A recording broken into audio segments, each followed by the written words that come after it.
Hello student, हम पढ़ रहे हैं आपका सब्जेक्ट एनर्जी कंजर्वेशन और हमारा चैप्टर नंबर चल रहा है 3 फॉर इलेक्ट्रिकल सेकेंड ईयर। एक चीज़ और, जो आप लोग कमेंट बॉक्स में नेम लिख रहे हैं उन्हीं की अटेंडेंस मानी जाएगी, उन्हीं को माना जाएगा कि वही लोग इन्होंने ही क्लास अटेंड की है जो कमेंट सेक्शन में अपना नेम लिख रहे हैं। फिर आपका टाइप ऑफ इलेक्ट्रिक लोड, तो इसमें फर्स्ट आता है आपका घरेलू अर्थात आवासीय वैद्युत भार। डोमेस्टिक लोड क्या होता है देखिए, इसके अंतर्गत घर की light, fan, radio, receiver, transistor, television, रसोई घर के वैद्युत अप्लायंस जैसे electric oven, electric cooker, heater, toaster, immersion heater, room heater, fridge, cooler, refrigerator, air conditioner, पानी खींचने का लघु पंप आदि वैद्युत उपकरण सम्मिलित हैं। इसमें वो भार भी आता है जो आप अपने ब्यूटी पर खर्च करते हैं, जैसे उसमें क्या जाता है आपका ड्रायर इत्यादि, ये सारी चीज़ें आ जाती हैं। घरेलू वैद्युत भार के लिए वैद्युत कारकों के मानों के संबंध में निम्न प्रकार से भविष्यवाणी की जा सकती है। पहला होता है मांग गुणक, डिमांड फैक्टर 100%, विभिन्नता गुणांक डाइवर्सिटी फैक्टर 1.2 से 1.3 यूनिट तक। फिर आपका ऊर्ध्वाधर गुणक या लोड फैक्टर 10% से 12% तक। फिर है व्यावसायिक वैद्युत भार, कॉमर्शियल इलेक्ट्रिक लोड। इसके अंतर्गत व्यावसायिक अर्थात दुकान संबंधी लाइट, फैन, विद्युत संबंधी सजावट तथा विज्ञापन, मेडिकल स्टोर में प्रयुक्त रेफ्रिजरेटर, ग्रीष्म ऋतु में पेय तरल पदार्थ के कूलर, इलेक्ट्रॉनिक शॉप के रेडियो, ट्रांजिस्टर, टेलीविज़न, मरम्मत की दुकानों पर प्रयुक्त स्प्रे गन, क्लीनर, कंप्रेसर आदि विद्युतीय उपकरण सम्मिलित हैं। इसके लिए वैद्युत कारकों के मानों के संबंध में भविष्यवाणी निम्न प्रकार से की जाती है। डिमांड फैक्टर होता है इनमें 100%, डाइवर्सिटी फैक्टर 1.1 से 1.2 यूनिट तक और लोड फैक्टर होता है 125 से 33% तक। फिर आता है आपका औद्योगिक वैद्युत भार या इंडस्ट्रियल इलेक्ट्रिक लोड। औद्योगिक वैद्युत भार को पुनः निम्न प्रकार से विभाजित किया जा सकता है। इसमें फर्स्ट है आपका कॉटेज इंडस्ट्री, कुटीर उद्योग 5 किलोवाट तक प्रत्येक। डिमांड फैक्टर 55% से 65%, डाइवर्सिटी फैक्टर है इसमें 1.2 से 1.3 यूनिट तक और लोड फैक्टर है आपका 30% से 40% तक। फिर आपका स्मॉल स्केल इंडस्ट्री, लघु पैमाना उद्योग 5 से 25 किलोवाट तक।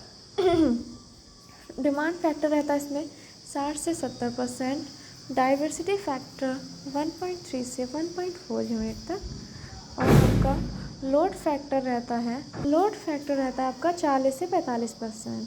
फिर आपका आता है मध्यम पैमाना उद्योग इंडस्ट्रीज़, जो मीडियम एंटरप्राइजेज या मीडियम इंडस्ट्रीज़, ये है आपकी 25 से 100 किलोवाट तक।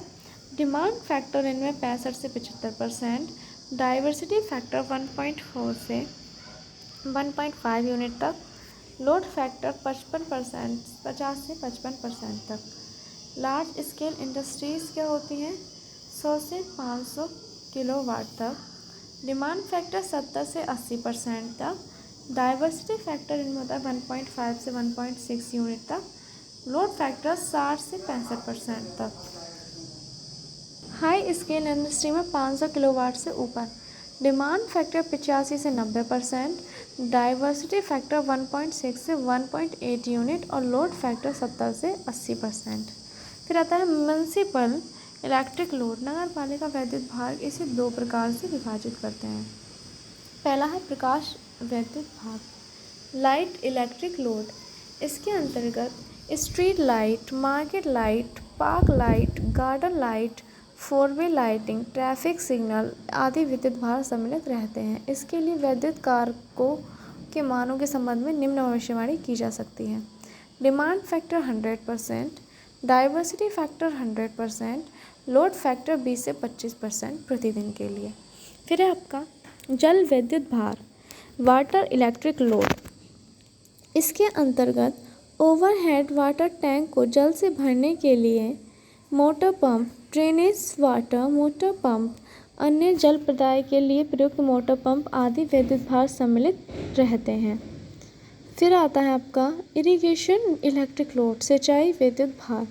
इसके अंतर्गत विभिन्न ऋतुओं की फसलों के लिए खेती, बाग बगीचों में पानी देने के लिए पंपों को चलाने वाली वैद्युत मोटरों के भार सम्मिलित रहते हैं। फिर है आपका संकर्षण वैद्युत भार, ट्रैक्शन इलेक्ट्रिक लोड। इसके अंतर्गत इलेक्ट्रिक ट्रेन, ट्राम, ट्रॉली बस, इलेक्ट्रिक रेलवे सिस्टम, शहरी तथा अल्प शहरी विद्युत रेलवे प्रणाली आदि का वैद्युत भार सम्मिलित। फिर है खानों संबंधी वैद्युत भार, माइनिंग इलेक्ट्रिक लोड। इसके अंतर्गत पृथ्वी, कोयले, तेल, लवण, धातुएं आदि निकालने के लिए जो खुदाई करने वाली मशीनें होती हैं उनको जो हम वैद्युत देते हैं वो सम्मिलित हैं। विभिन्न प्रदायन प्रमाण पत्रों वाले दायकों के लिए थोक प्रदाय, bulk supply to different distributing licences.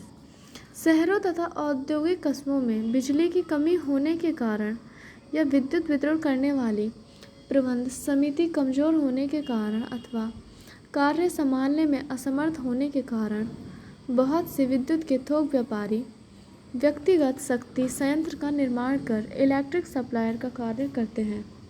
इस प्रकार के विद्युत प्रदायकों के लिए बहुत से कस्बों में अपना निजी शक्ति संयंत्र का निर्माण करने के बजाय निकटतम ग्रिड से वैद्युत प्रदाय का लेना अति मितव्ययी साबित होता है।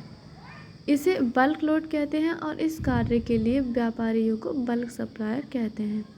सरकारी वैद्युत भार क्या होता है आपका? Government electric load. इसके अंतर्गत केंद्रीय सरकारें तथा राज्य सरकार के अधीन उद्योग, मिल, कारखाने आदि का भार सम्मिलित है, जैसे डिफेंस फैक्ट्री, स्टील प्लांट। इसके लिए पृथक तथा व्यक्तिगत इलेक्ट्रिक फीडर प्रदान किए जाते हैं। फिर है स्पेशल इलेक्ट्रिक लोड। विशेष वैद्युत भार क्या होता है? इसके अंतर्गत विशेष औद्योगिक संयंत्र जैसे fertilisers factory, chemical plant, antibiotic plant, textile industries, paper industries, Bharat Heavy Electrical Limited आदि वैद्युत भार सम्मिलित होता है। फिर आता है आपका भावी वैद्युत भार आकलन संबंधी भविष्यवाणी करने वाले कारक। कौन कौन से फैक्टर हैं? जो factor forecasting the future electric load estimation. किसी बिजली घर का आकलन करने से पहले उसकी अभिकल्पित क्षमता का जानना आवश्यक होता है कि इसके लिए बिजली घर से हम संबंधित क्षेत्र में फ्यूचर इलेक्ट्रिक लोड की स्थिति तथा आकलन की जानकारी अत्यंत आवश्यक है। यह भावी वैद्युत भार का आकलन निम्नलिखित कार्यों पर निर्भर करता है। पहला है वैद्युत विकास की दर, रेट ऑफ इलेक्ट्रिक डेवलपमेंट। गुजरे हुए समय में संबंधित क्षेत्र के अंतर्गत वैद्युत शक्ति की बढ़ती हुई मांग की दर पर वैद्युत भार का आकलन डिपेंड करता है। वैद्युत शक्ति की वर्तमान मांग, present demand of electric power.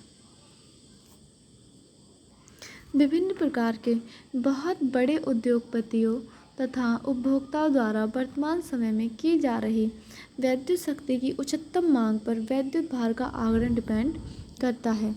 उद्योगों की प्रगति पर, डेवलपमेंट ऑफ इंडस्ट्रीज। भविष्य में संबंधित क्षेत्र के अंतर्गत उद्योगों के विकास की प्रगति तथा तरीकों और वैद्युत शक्ति की मांग बढ़ने के विभिन्न प्रकार के अन्य साधनों पर भी वैद्युत भार का आकलन डिपेंड करता है। फिर है वैद्युत भार या इलेक्ट्रिक लोड। किसी विद्युत प्रदाय प्रणाली द्वारा किए गए विद्युत कार्य की दर को वैद्युत भार कहते हैं। ये विद्युत प्रणाली पर वैद्युत भार की तरह होता है। इसका मात्रक वाट या किलोवाट या किलोवोल्ट एम्पियर है। विभिन्न प्रकार के वैद्युत भारों को निम्न प्रकार परिभाषित किया जाता है। परिवर्तनीय वैद्युत भार, वेरिएबल इलेक्ट्रिक लोड। समय के अनुसार जो वैद्युत भार परिवर्तनीय होते हैं उन्हें हम कहते हैं वेरिएबल इलेक्ट्रिक लोड। कुछ होते हैं आपके कांस्टेंट इलेक्ट्रिक लोड, जो लोड सदैव एक समान रहते हैं और समय के अनुसार चेंज नहीं होते, उन्हें हम कहते हैं constant electric load. Base electric load. मूल वैद्युत भार क्या होता है? सामान्यतः न्यूनतम वैद्युत भार की एक निश्चित मात्रा जो शक्ति संयंत्र पर सदैव कायम रहती है, बेस लोड कहलाती है। इसके आधार पर प्राय निर्माणाधीन वैद्युत शक्ति केंद्रों की क्षमता का निर्धारण करते हुए अभिकल्पना की जाती है। इस प्रकार के संयंत्र को बेस लोड प्लांट कहते हैं। फिर आता है आपका शिखर वैद्युत भार, पीक इलेक्ट्रिक लोड। ये क्या होता है आपका? देखिए जो होता है आपका पीक इलेक्ट्रिक लोड, ये सामान्यतः परिवर्तनीय वैद्युत भार के सर्वोच्च मान को शिखर वैद्युत भार कहते हैं। Thank you class. Peak electric load हम पढ़ेंगे नेक्स्ट क्लास में।